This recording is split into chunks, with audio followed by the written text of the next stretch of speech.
छत्तीसगढ़ में आज की सबसे बड़ी खबर यही है कि पूर्व मुख्यमंत्री भूपेश बघेल के बेटे चैतन्य बघेल की गिरफ्तारी आज ईडी ने कर ली है। शराब घोटाले के मामले को लेकर इससे पहले भी ईडी ने पूछताछ की थी और आज उनकी आधिकारिक गिरफ्तारी कर ली गई है। कुछ ही देर में ईडी दफ्तर जो है वो भिलाई के उनके निजी निवास से लेकर ईडी दफ्तर पहुंचेगी और ईडी दफ्तर पहुंचने के बीच में आज कांग्रेस के कार्यकर्ताओं ने काफिलों को रोकने की कोशिश की, ईडी की गाड़ियों को रोकने की कोशिश की और सदन, क्योंकि विधानसभा का सत्र भी चल रहा है, सत्र के दौरान में भी इस बीच हंगामा हुआ। भूपेश बघेल यहाँ पर मौजूद थे।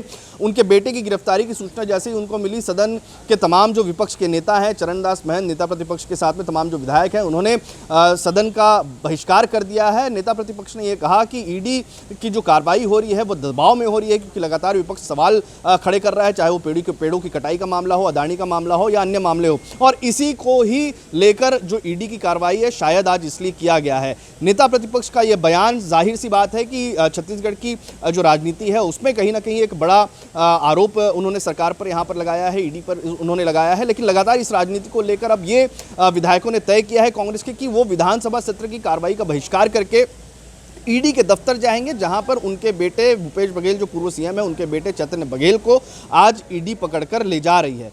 क्या कुछ तमाम जो विधायक हैं और जिस तरीके से चरणदास महंत ने क्या कहा है, एक बार जरा ये भी सुन लीजिए। अडानी का मामला उठना है और अपने मालिक को खुश करने के लिए मोदी और शाह ने ईडी मेरे घर भेज दिया है। हम लोग डरने वाले नहीं हैं, न झुकने वाले हैं। ये कितना भी ताकत लगा ले, भूपेश बघेल न टूटेगा न झुकेगा। लड़ाई लड़ेंगे, ये सत्य की लड़ाई है। पूरे देश में विपक्ष के नेताओं को ये टारगेट करके रखे हैं, दबाने की कोशिश, तोड़ने की कोशिश, प्रजातंत्र की हत्या करने की कोशिश इन एजेंसियों के माध्यम से। शायद अडानी के दबाव में ये सरकार रोकना चाहती थी कि हम यहाँ न ला पाएं, और ऐसे सुबेरे सुबेरे जबकि हमारे बच्चे चैतन्य का आज जन्मदिन है, आज वहाँ सुबेरे सुबेरे छापा मारा गया। ईडी का छापा डराने के लिए मारा गया और हम लोगों को यहाँ डर पैदा करने के लिए छापा मारे की कार्रवाई हुई। और अभी सुनने में आ रहा है कि चैतन्य को गिरफ्तार करके ईडी ले गई है। हम जो सदन के भीतर सरकार का दबाव बनाया जा रहा है, सरकार का दबाव दिख रहा है।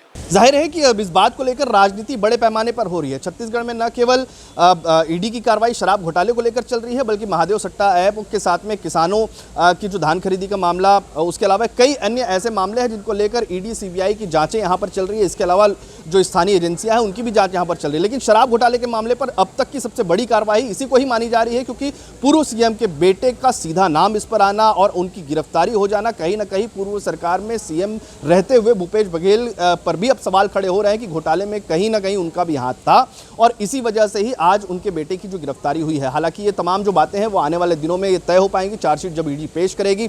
इस मामले को लेकर अब तक जो है वो कार्रवाइयां जो हुई है उसमें कई आईएएस की गिरफ्तारी हो चुकी है, कांग्रेस के नेताओं की गिरफ्तारी हो चुकी है, महीनों से वो जेल में है।